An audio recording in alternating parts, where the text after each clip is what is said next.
네, 오늘부터 고린도 후서 입니다. 1장 1절부터 11절까지입니다. 아, 일단은 이제 고린도 후서가 이제 시작이기 때문에 대충 배경을 좀 말씀을 드릴게요. 좀 배경을 알면은 이 편지를 쓰고 있는 바울의 어떤 심정도 잘 알 수 있고 또 이 내용 속에 들어있는 더 깊이 있는 뜻을 알 수 있기 때문에 배경을 좀 알면 좋습니다. 배경을 좀 말씀드릴게요. 일단은 고린도 전후서가 이게 어, 조금 재미있기도 하고 좀 복잡한 부분들이 있어요. 어, 고린도 전서를 먼저 쓰고 후서를 그 다음에 쓰긴 했지만 그 사이사이에 바울이 또 썼던 편지가 있습니다. 근데 그거는 지금 전해져 오고 있지 않아요. 유실됐어요. 그리고 바울이 고린도에 한 번 또 다녀온 적도 있었습니다. 요거를 좀 시간 순서대로 정리해서 좀 한번 말씀을 드려볼게요. 일단은 바울이 처음 고린도 갔을 때가 2차 전도 여행 때 고린도를 갔습니다. 고린도를 갔어요.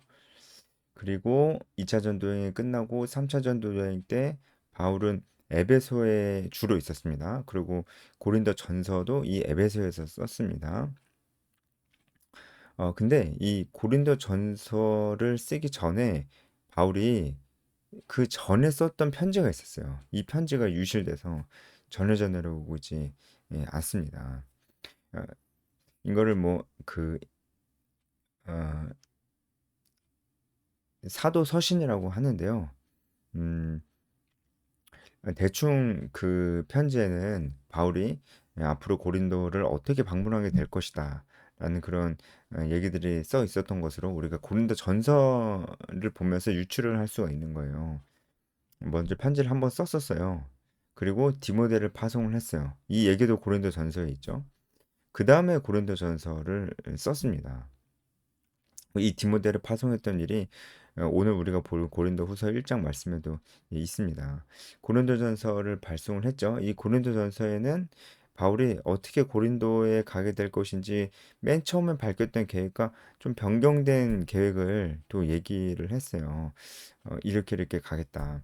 그러니까 처음에 사도서신이라고 불리는 고린도전서 전에 썼던 편지에는 바울이 고린도를 갈 건데 에베소에서 고린도로 바로 가겠다. 그럼 배 타고 가야 되거든요. 그렇게 가겠다고 얘기했는데 고린도 전서에는 그게 아니고 육로로. 그러면은 저 위로 올라갔다 내려가야 돼요. 그렇게 가겠다. 이렇게 얘기를 변경을 좀 한 거죠. 이것도 여러분 좀 알아두시면 좋습니다. 이제 이렇게 뭔가 계획에 대해서 자꾸 어, 변경하고 하는 것이 어, 이제 고린도 사람들 중에 일부에게 어떤 어, 꼬투리를 그들이 좀 잡았어요. 이걸 가지고. 그래서 바울은 신뢰할 만한 사람이 아니다. 왜냐면은 그 계획을 자꾸 이랬다 저랬다 바꾸기 때문에 신뢰할 만한 사람이 아니다. 이렇게 얘기하면서 나중에는 바울의 사도권에 대해서도 바울이 사도가 아니다라는 거죠. 이제 의문을 품고 그런 사람들이 이제 있었습니다. 어, 근데 이게 근데 바울이 이제 여행 계획을 계속 바꿨던 것이 어쩔 수 없는 부분들이 좀 있었는데 이제 그걸 가지고 바울을 신뢰할 수 없는 사람이다 이렇게 얘기하는 사람도 있었다는 거죠. 어쨌든 그렇게 고린도전서를 발송을 하고 바울이 어 그 디모데로부터 고린도 교회의 상황을 좀 듣게 돼요. 그러니까 고린도전서를 발송하기 전에 디모데가 먼저 고린도교에 갔었죠. 그 고린도교의 소식을 디모데가 에베소로 다시 돌아와서 바울에게 전해줍니다. 근데 고린도교의 상황이 너무 안 좋은 거예요. 그래서 바울이 디모데에게 그 얘기를 듣고 고린도로 갑니다. 고린도로 가요. 예. 고린도로 갔다가 다시 왔는데 바로 이 방문을 근심의 방문이라고 합니다. 근심의 방문이라고 하는데 갔다가 다시 와요. 그래서 바울이 다시 와서 에베소에서 고린도에게 고린도 교회에 보내는 두 번째 편지를 씁니다. 이걸 눈물의 편지라고 하는데 이 편지가 유실됐어요. 이 편지가 바로 고린도 전서와 후서 사이에 있는 편지입니다. 근데 이게 유실됐어요. 이 눈물의 편지는 바울이 말 그대로 정말 이런 고린도 교회에 대해서 정말 안타까워하면서 어, 여러 가지로 좀 경책함을 경계하면서 썼던 그런 편지인 것 같아요. 이제 이 편지를 이제 썼습니다. 이 편지가 있었다는 것을 어떻게 알 수 있냐면 고린도 후서를 보면 알 수가 있습니다. 이 편지를 써서 이 편지를 디도가 가지고 갔어요. 그리고 디도와 나중에 마게도냐에서 만나기로 하고 이제 헤어집니다. 그래서 디도는 이 편지를 가지고 고린도로 간 거고 바울은 에베소에 있다가 그때 에베소에서 데메드리오 이름 맞나요? 데메드리오 맞을 거예요 아마. 폭동이 일어납니다. 은장색들의 폭동이 에베소에서 일어나서 바울이 이제 에베소를 떠나서 예전에 얘기했던 것처럼 육로를 따라서 들어오러 갔다가 마게도냐에서 이 디도와 만나서 고린도 소식을 듣게 됩니다. 이 소식은 정말 다행히 대부분의 고린도 사람들이 바울의 사도권을 인정하고 자신들의 잘못을 회개하고 뉘우치고 있다. 이런 이야기를 듣게 됩니다. 예, 대부분의 고린도 사람들이 회개했지만 아직도 일부 거짓 사도들의 어떤 그 거짓 교사들의 어떤 선동으로 바울을 신뢰하지 못하고 바울의 사도권을 부인하는 자들이 고린도 교회에 여전히 있다는 것도 이제 듣게 돼요. 그래서 어, 바울에게 이제 두 가지 생각이 있는 거죠. 고린도 사람들이 대부분의 사람들이 자신의 잘못을 뉘우치고 회개했다라는 좋은 소식을 일단 들어서 굉장히 기뻐하고 감사하는 내용들이 고린도 후서에 있습니다. 하지만 또 일부분이 여전히 회개하고 그러지 않고 여전히 바울에 대해서 신뢰하지 않고 이상한 말을 하는 사람들이 여전히 있다라는 것도 알게 돼서 거기에 대한 이야기도 고린도 후서에서 다루면서 어, 특별히 바울이 자신의 사도권에 대해서 많이 얘기를 해요. 고린도후서 전반적으로 바울의 사도권에 대한 얘기를 많이 하게 됩니다. 이렇게 마게도냐에서 디도를 통해서 고린도 교회의 소식을 이제 듣고 나서 고린도 후서를 마게도냐에서 쓰고 이제 그 다음에 고린도로 이제 방문하게 되는 것입니다. 자, 이렇게 좀 타임라인은 제가 순서대로 쭉 설명을 해드렸는데 이 배경을 좀 알고 이런 말씀을 보시면 좋을 것 같습니다. 그래서 바울이 이제 바울과 형제 디모데는 고린도에 있는 하나님의 교회와 온 아가에 있는 모든 성도들에게 편지를 쓴다고 이제 얘기를 하잖아요.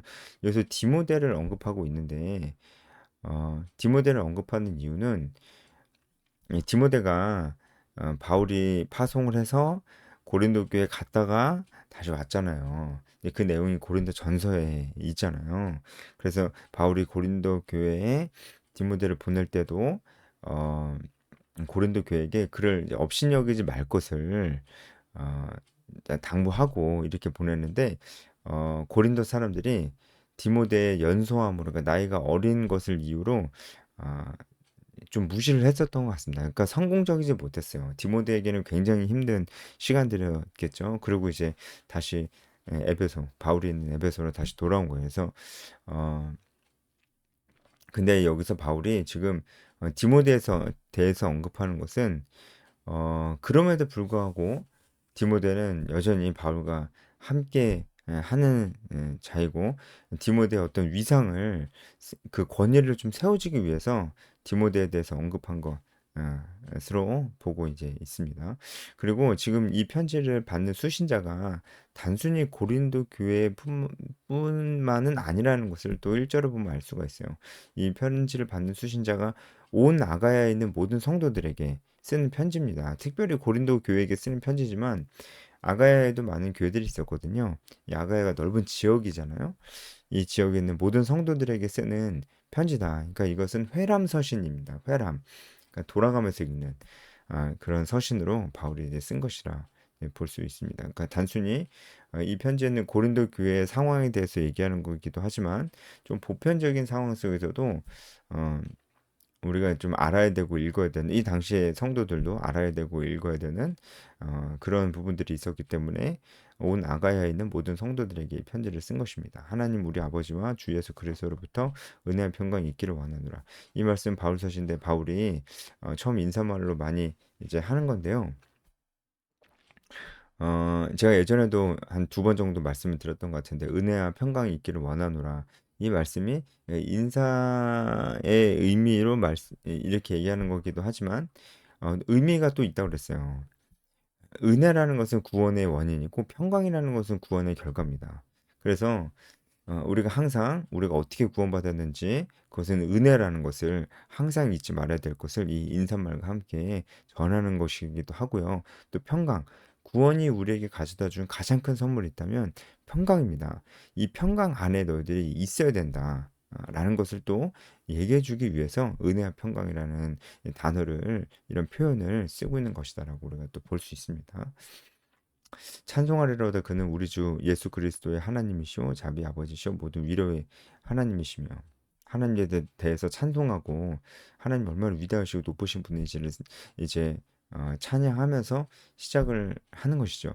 물론 이것은 편지고 기도문은 아니지만 우리가 기도할 때도 이렇게 하나님이 어떤 분이신지를 생각하고 우리가 그 하나님을 찬양하고 막 이제 노래를 막 부르지 않아도 돼요. 기도할 때 이제 우리가 소리 내어서 기도할 때도 그렇고 하나님이 얼마나 위대하신 분인지 이 3절 말씀처럼 하나님이 어떤 분이신지를 우리가 찬양하면서 그렇게 기도하면 참 좋습니다. 우리가 하나님이 어떤 분이신지를 많이 잊고 살거든요. 아는 것 같아도 그냥 생각을 잘 안 하고 살거든요. 그래서 이렇게 우리가 우리 입술로 하나님이 얼마나 위대하신 분인지를 얘기하고 기도하고 하는 것이 참 중요합니다. 그래서 하나님은 우리 주 예수 그리스도의 하나님이고 자비의 하나님이시고 위로의 하나님이시다. 라고 이렇게 얘기합니다.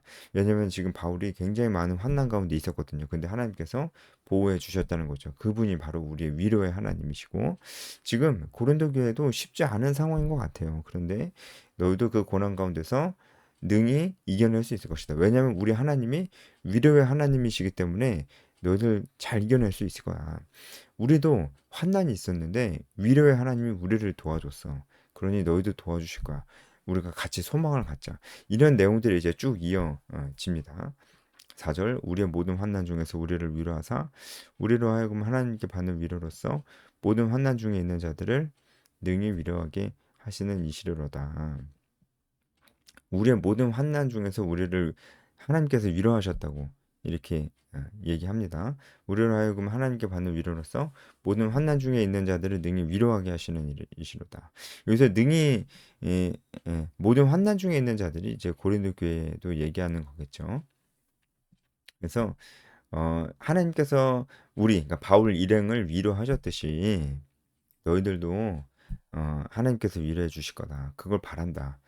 이런 얘기를 하는 것입니다. 그러니까 바울은 고난, 환난이 많았습니다. 오늘 말씀에도 계속 나오잖아요. 고난과 환난이.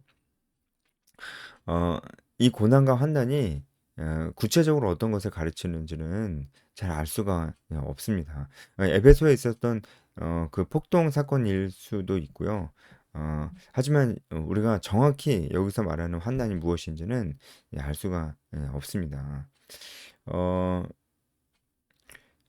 여기 8절에도 아시아에서 당한 환난이라고 나오는데 이것도 우리가 정확하게 뭔지 알기가 힘들어요. 분명한 것은 바울은 이런 환난과 고난이 굉장히 많았고 이 환난과 고난은 바울이 당했었던 환난과 고난은 그냥 먹고 사는 문제로 연연하며 살다가 당한 환난과 고난이 아니에요. 이것은 사실은 어, 그냥 나 몰라라 하고 살아가면은 안 받을 수도 있을 만한 고난인데 복음을 전하기 위해서 정말 이 믿음대로 살기 위해서 살려고 했더니 에, 당했었던 그런 고난들이라고 볼 수가 있습니다. 그러니까 우리도 사서 고생할 필요는 없지만 우리가 정말로 믿음대로 살려고 한다면 고난을 안 받을 수가 있나요? 이 세대가 악한 세대인데 우리가 정말 하나님 뜻대로 살려고 하면은 그게 쉬울 수가 있을까요? 그럴 수가 없잖아요.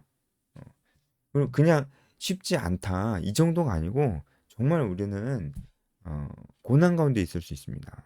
정말 네, 여러 가지로 우리가 막 누가 우리를 막 죽이려고 하고 우리 육체를 괴롭히는 일은 뭐 우리나라에선 아직은 없겠죠. 그런데 여러 가지 우리가 희생해야 될 게 있는 거죠. 굉장히 바쁘고 나도 이제 쉴 시간도 없지만 누군가를 재생산하기 위해서 순모임하기 위해서 제자화하기 위해서 나의 시간을 많이 쪼개서 내고 잠을 줄이고 나의 여가 시간들을 포기해야 되고 나의 물질도 들여야 하는 이런 종류의 어려움들이 우리 있을 수 있다는 것입니다. 전도하고 제자화를 하려면 이 삶이 그냥 딱 들어도 여러분 쉽지가 않잖아요.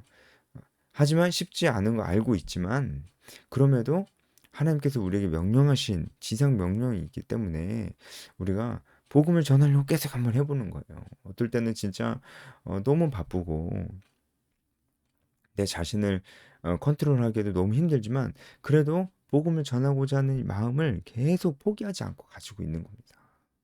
그러면 그렇게 살면 힘들어요. 당연히 그렇겠죠? 복음 전하려고 부담을 갖고 살지 않아도 힘든데 부담을 갖고 살면 더 힘들겠죠. 그래도 어, 그 힘든 길을 선택을 하는 겁니다. 왜냐면 이게 우리의 사명이니까요. 이게 하나님께서 우리에게 명령하신 것이니까요. 그리고 이 명령이 정말 많은 사람들을 이 복음을 듣고 반응하고 예수님 영접하는 그 모든 사람들을 살리는 생명에 관한 일이기 때문에 그리고 생명에 관한 일이 이 세상에 그 어떤 일보다 가치 있는 일이라는 걸 우리가 알고 있기 때문에 무엇보다 하나님께서 우리에게 명령하셨기 때문에 우리가 이 삶을 살려고 하는 것이죠. 바울은 그것을 알았고 그 말씀대로 순종하며 살려고 하니까 바울은 우리보다 더 심한 육체적인 어떤 핍박과 어떤 그런 고통을 수반하는 그런 고난들이 있었다고요. 바울은 이게 그런 게 있었다고요. 그럼에도 불구하고 바울은 계속 그 길로 나아갔습니다. 그랬더니 하나님께서 많이 위로해 주시고 회복시켜 주시고 보호해 주셨다는 거죠. 그것을 바울이 경험을 한 거예요. 그러니까 결국은 뭐냐면 진짜 우리가 배운 대로 진짜 우리가 말씀대로 진짜 살아가는 거예요. 진짜 복음 전해야 되거든요. 그리고 우리가 정말 기독교적 세계관과 기독교적 가치관으로 진짜 그렇게 살아야 되거든요. 근데 그렇게 살 때 여러 가지 불이익이 이제 오는데 그것을 이제 각오하는 겁니다. 그렇게 살아가려고 참 할 때 많은 것을 희생해야 되고 힘든데 그렇게 살 때서야 우리는 비로소 하나님의 위로하심이 무엇인지를 그때서야 정말 느낄 수가 있다는 거예요. 물론 이제 내가 그냥 그렇게 살려고 안 했는데도 나에게 닥쳐오는 여러 가지 고난들, 뭐 질병이나 사고나 뭐 여러 가지 뭐 심리적인 이제 정서적인 압박이나 뭐 이런 것들이 있을 때 하나님께서 우리를 도와주셔서 위로의 하나님을 경험하기도 하지만 여기서 말하는 이 고난은 그냥 나 혼자 당하는 그런 고난이 아니기 때문에 복음으로 인해서 당하는 고난이기 때문에 그렇게 했을 때 우리에게 주시는 위로가 내가 안 당해도 되는 고난을 당했을 때 하나님이 우리를 회복시켜 주시잖아요. 그때 그 하나님이 회복하신 걸 위로하심이 정말 크다는 거죠. 우리가 이런 걸 경험해 봐야 되지 않겠습니까? 이런 게 간증이잖아요, 간증. 그런 의미에서 우리도 간증이지 좀 있어야 될 필요가 좀 있습니다. 근데 바울은 이제 이어서 어, 제가 앞서 말씀드렸듯이 하나님께서 나에게 이런 위로를 주셨는데 너희들에게도 주시기를 바란다. 6절 보면 우리가 환난 당하는 것도 너희가 위로와 구원을 받기라는 것이요. 우리가 위로를 받는 것도 너희가 그러니까 우리가 환난을 당하나 위로를 받으나 너희들은 위로를 받았으면 좋겠다라는 거죠. 이게 다 뭐냐면은 어, 우리가 어려움 가운데 있을 때, 우리가 환난 당해 있을 때 그 얼마나 어려웠는지 알지? 근데 그때 하나님 우리를 또 어떻게 위로해 주셨는지 알지? 이게 간증이잖아요, 간증. 그 간증 들으면 우리도 내 일이 아닌데 내가 겪은 게 아닌데 정말 하나님을 찬양하게 되고 위로가 되잖아요. 우리도. 네, 그런 의미로 내 얘기를 듣고 고린도 사람들 너네들도 위로를 받았으면 좋겠다. 하나님께서 우리와 함께 하신다. 이런 얘기를 이제 하는 것입니다. 7절 보면 너희를 위한 우리의 소망의 견고함은 너희가 고난에 참여하는 자가 된 것 같이 위로에도 그럴 줄 압니다. 이것도 이제 바울의 이제 소망이죠. 하나님께서 우리를 위로해 주신 것처럼 너희들도 위로해 주실 것이다. 이렇게 소망을 하는 것입니다. 8절 보면 형제들아 우리가 아시아에서 당한 환난 이게 뭔지 잘 모른다고 그랬죠. 너희가 모르길 원하지 아니하노니 힘이 겹도록 심한 고난을 당하여 살수만까지 끊어주고 굉장히 힘든 일이 있었던 겁니다. 사형 선고받은 줄 알았는데 죽은 자를 다시 살리시는 하나님께서 우리를 살리신 거. 하나님을 의지하는 것이 가장 중요하다라는 얘기를 하는 것입니다. 그래서 그가 이같이 큰 사망에서 우리를 건지셨고 또 건지실 것이며 이후에도 건지시기를 그에게 바라노라 라고 얘기하고 있습니다. 너희도 우리를 위하여 간구함으로 우리를 도우라. 그러니까 우리를 위해서 중보를 해줬으면 좋겠다. 기도 부탁을 하는 거죠. 우리가 많은 사람의 기도를 얻은 은사로 말미암아. 여기서 은사라고 표현하니까 조금 헷갈릴 수도 있는데 은혜라고 여러분 바꿔서 읽으셔도 똑같습니다. 그러니까 우리를 위해서 기도해줘. 그래서 그 결과로 하나님께서 우리에게 많은 위로를 주실 거야. 그리고 은혜를 주실 거야. 그러면 그런 모습을 보고 많은 사람들이 감사하게 되고 하나님께 영광을 돌리게 될 것이다. 이렇게 얘기하는 겁니다. 이게 정말 어, 하나의 교회라는 이제 공동체성을 강조하는 것이기도 이제 하고요. 우리가 한 공동체다라는 것을 얘기하기도 하는 것이고, 그래서 이제 기도 부탁을 하는 것이고, 그래서 우리가 그렇게 하나님께서 우리를 위해서 일하신 것을 다 같이 경험해 보자. 다 같이 경험해 보자. 이렇게 얘기하는 것이기도 합니다. 우리도 위대한 도전을 하나님 말씀에 순종함으로써 우리도 바울과 같은 간증이 우리에게도 생긴다면 또 많은 사람들을 위로하고 어, 많은 사람들에게 힘을 줄 수 있는 그런 스토리가 우리 삶에도 생길 것이라 믿습니다. 여기까지 하겠습니다.